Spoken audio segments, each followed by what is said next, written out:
If you have a zero-turn lawnmower and still haven't maintained your lawnmower yet, even though spring's only like 2 months away, then you're gonna wanna watch this video. Because today I'm gonna show you everything you're gonna need to do to fully maintain your zero-turn lawnmower and get it ready so you can cut your lawn and have it looking good. So let's get started. So the zero turn that I'm gonna be showing you how to do this maintenance on is a Cadet Ultima ZTX5. Now this maintenance basically applies to any zero turn mower in the residential field and even the commercial field, since this one's kind of a hybrid between a residential and a commercial mower. And the reason why it applies to all is basically every manufacturer uses the same engine and transmission and other components. They just change small things like framing and design. So don't be deterred if you don't have this exact mower, because it's gonna be a very similar process and you can learn a few new things about your mower. So let's start the maintenance. First off, let me show you all the parts and fluids you're gonna need to get this service done. First thing is an oil filter and some oil. Most of these mower engines only take 2 quarts of oils, but again, refer to your manufacturer spec. Next thing you're gonna need is an air filter. I highly recommend changing these every year, especially because you can get these fairly cheap on Amazon. And yes, I know they're knockoffs, but believe it or not, I've made other videos on these knockoff parts and they perform just as well as the manufacturer parts. Next thing you're gonna need is spark plugs specific to your engine. You're gonna need new mower blades if you need them, or sharpen your blades. I just like to go ahead and replace them usually, just because it's generally not that much more than trying to sharpen them. And I figured when I sharpen them in-house, I never do as good of a job as just getting them brand new. These blades are also mulching blades, since they got these fins on the top to help grind up that material when it gets cut and brought up into the deck. And the last thing you're gonna need for this maintenance, which a lot of people skip or forget, is the fuel filter. Again, these are really cheap on Amazon. I think I got a 2-pack for like 10 bucks. So you might as well just replace this every year, because it's gonna help keep your engine running like brand new. When it comes to the tools you're gonna need, you're basically gonna need a socket set and some basic hand tools and an oil wrench. Again, it varies by mower, but you'll see as I start working on this mower, it's some fairly basic hand tools that you can go and get at your local hardware store for under 100 bucks. And the last thing before I forget is you're gonna need a grease with grease gun, because there's always grease fittings on mowers that need to be greased up, and you wanna make sure you do this at least every year, preferably twice a year. So without further ado, let's start our maintenance. And real quick, the type of engine this mower has is a Kawasaki FS730V 24 horsepower engine. This is a little beefier than your standard Kawasaki engines or Kohler engines that come on these residential mowers. But again, same principles apply, and it's generally the same layout. The other thing I want to talk about real quick before we start the maintenance is the interval time. What I mean by that is what the manual recommends to maintenance these machines. So where you're going to want to look is your owner's manual, and if you don't have your owner's manual, you can look online, and you can find it online usually. And in the manual, it's going to go down a whole list of everything you need to do at a certain time period, which I'll take a picture of this and put it up on the screen so you guys can take a look for yourselves and compare it if you have a Cadet or another zero-turn lawnmower. But generally, if you have a Kawasaki engine, all these intervals are going to be the same. So now we can start our maintenance. But the one thing you want to do before you start, which I've already done, is give your mower a good bath. Just helps keep everything clean and dirt-free, and it gets you less dirty while you're working on it. First thing we're going to tackle is the air filter. Quarter turn and it pops off. As you look, it's really dirty in here, so we're definitely good with replacing this filter, but what we want to do is wipe everything down with a rag and get all this dirt and debris off and change our filter. Now with this filter here, there's a little C-clamp. There's a little wing nut to help loosen it, so we're going to unscrew it and it should pop off. So just to show you, this mower has 38 hours on it, and that filter is really dirty. The guy I bought this mower from did do a lot of leaf, so definitely shows. Same thing here, spray it all down, wipe it off. So it's all clean, so let's take our new filter and slide it in and tighten that clamp down. Nice and secure, let's put the cover on.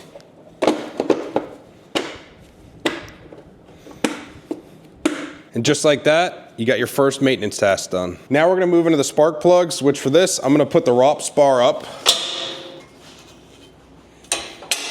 Which basically the only reason why I'm doing this is it just kind of gets it out of the way and puts one less thing in the way to access the spark plugs, which are here and over here. So now that we're on the one side of the engine, we're gonna pull the boot of the spark plug off. Tuck that up and out of the way. Now we gotta find the right size socket. So this spark plug is 21 millimeters. So we're gonna slide this on with our extension and get it off.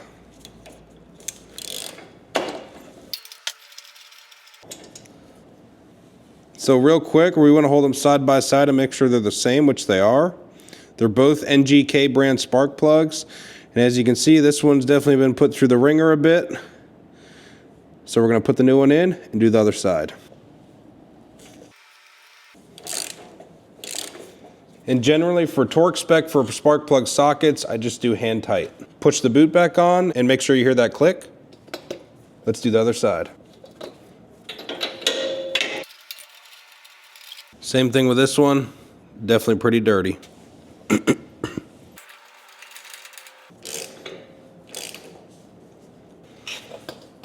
Now while we're over here, we're going to be tackling the fuel filter, which in my case is located right here.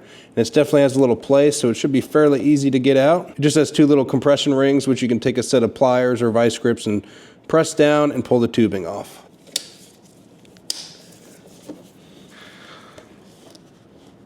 Oh! Be prepared to get a little fuel on you when you do this as well.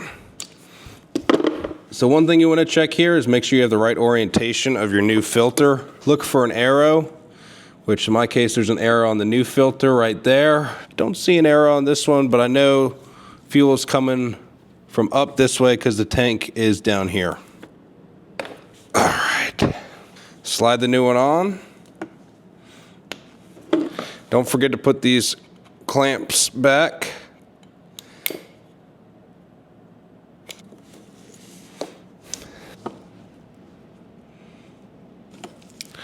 And just like that, your fuel filter's replaced. So the next thing we're gonna tackle is the oil. So now we're gonna hop onto the right side of the mower. The oil filter is right here, and the drain line is this little guy right here. Looking at it, you have just a square nut and then a way to hold it with a pair of pliers or something like that. You're gonna unscrew this and let it drain straight out. So let me get the camera closer so you can see. So I got my drain pan right underneath of here. To make this a little easier, I'm gonna crack this up top here. All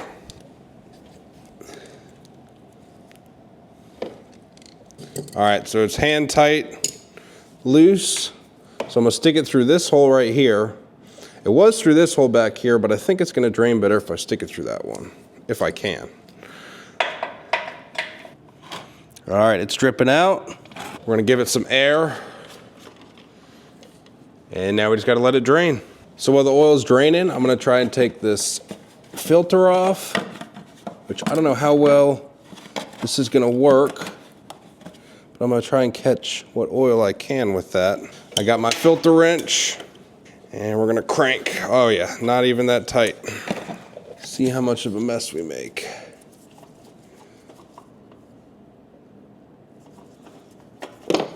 Not too bad. Clean off where that gasket sits for the filter. Make sure you lube up your O-ring with some oil. It's just good practice. Make sure there's no debris on it like there just was there. And take your new filter and screw it in. The oil is almost done draining down below, so I'm gonna give it a few more minutes and then we'll fill it up. So we got a steady drip now. So we're gonna push the tube back through and put our plug in. And according to the manual here, it says this plug should be torqued at 22 foot-pounds. But in my case, hand tight will suffice. I'll tell you one thing too, this was not initially torqued at 22 foot-pounds getting it off. It was definitely a little more than that. So that's tight. I'm gonna fish it back through this hole, which is where it was initially. Now we gotta fill it. So I got 2 quarts of this Kintex SAE30 engine oil. When I bought the mower, this is what the guy gave me and what the part place he bought it from told him to use. So for now, I'm just gonna use this, but what I found online, some people say 10W30 and other people say 10W40. So there's small differences, but I'm gonna use what I was given and recommended, but you guys can kind of figure out for yourself, depending on your environment, what you want to run. And this engine with a filter change says it takes about 2.1 quarts of oil. Let's do one more and see what level we're at.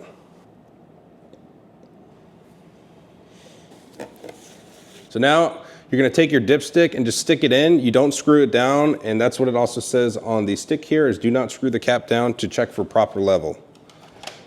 And that is a little above full, which is expected because everything's getting down in the cracks and crevices, and we haven't ran the engine yet. Check it one more time. Yep. So what we're gonna do is we're gonna turn the engine over and let it run for like 15, 20 seconds, let everything kind of move through the system, and then we'll let it sit and come back and check it later.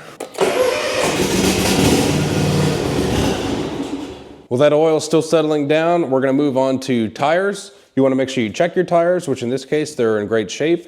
And we're gonna fill our rears to 10 PSI, or at least check the tire pressure and make sure they're in between that 10 and 12 PSI. Now that's what Cub Cadet recommends online. These tires in the back can go up to 20 PSI, but that's a pretty rough ride. And the softer the tire, the more traction you have, and generally the smoother the ride. So we're about 9 PSI. I'm gonna go up to 12. We're at 12. Now let's do the front. The fronts are at 12 right now. We're gonna bring them up to 14. And these have a max PSI inflation of 28. Now let's do the front and the rears on the other side, and the tires will be good. Tires are good. Now we're gonna check the battery. So the battery location for most zero turns is under the seat right here. This mower is only a year old, so the battery should be good. Plus, I also have it hooked up to a battery tender over the cold months. So I know this battery is good and it's starting fine, but if your mower is older, you want to check your voltage of your battery, and if it's starting to get a little low, like 12.2 volts or below, it's probably time to replace it. Also, now's a good time to inspect everything under your seat, such as your fuel tank and any electrical components. Make sure there's no weird rust or corrosion happening, or get any debris out, like sticks. So this is all good. So real quick, I'm gonna check my oil level again and see where it's at. Pull it and wipe it and stick it in. We are right at the full, so 2 quarts is perfect. Now let's move on to lubricating everything. So with most zero turns, you can flip up the deck and even get it out of the way. And right now is a good time to inspect your belts. Make sure there's no weird tears or anything, which everything's looking pretty good. Also, now's the time when you want to grease anything. If you have grease fittings on your deck, everything's looking good here. Now we're gonna jack the mower up in the front. So I want to make sure I'm going to chalk the wheels in the back, and the brake is also set.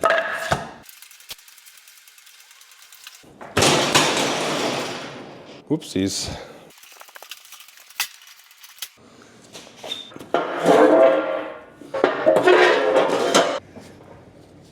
So the mower's jacked up. Now let's go under the deck and have a peek.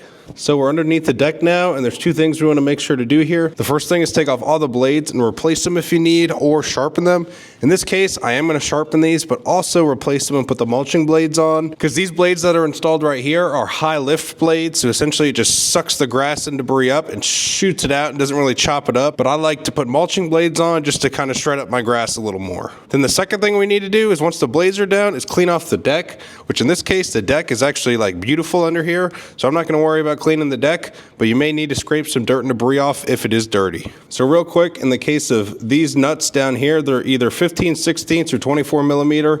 This is a 15/16 socket, and it's a hair loose, but not bad. The 24 millimeter fits a little better, but I only have a shorty in this case, and I need my impact to fit in here.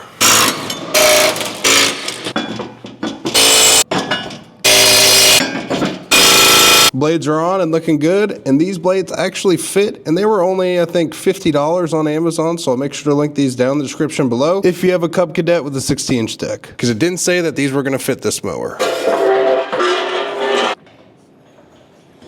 So now that the blades are gone, I kind of want to go back to something that I kind of skipped after I started talking about it, which is lubricating this mower. So I just spent a little bit of time researching and looking all over the mower for grease fittings, and I can't find any. So I'm not really sure what's going on. I don't know if Cub Cadet just doesn't want you to grease stuff. They just would rather have you replace stuff when it breaks, or if I actually need to take stuff apart and put grease in it. But I think that would be kind of pointless, if you get what I'm saying. So please leave a comment down below if you have a Cub Cadet mower and it's like this, where there's no grease fittings. Again, this is a residential mower, but it's the ZTX5, which is like right below their commercial line. So I'd really think they'd have grease fittings on stuff. Because even when I had my John Deere E120, that was like the lowest of the low grade, that had grease fittings on some things. So just let me know. So the very last thing we're gonna do, which again is a very smart idea, especially if it's a newer motor, is it wants you to check the engine mounting bolts, which in this case, there's 4 bolts directly under the engine. They're kind of dirty, so it's kind of hard to show you just how dirty they are. So I'm gonna get under there, tighten them. The manual says no more than 37 foot-pounds, but it gives a range from like 25 to 37 foot-pounds. So I'm gonna do like 32 foot-pounds just to be safe. And yeah, once this is done, we'll be basically done. Takes a 9/16 socket. Everything was still tight down there, which is good. So now let's clean up.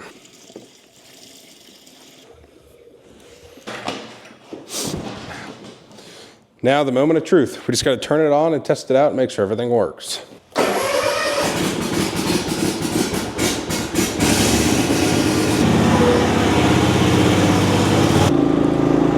It's riding good. Let's engage them.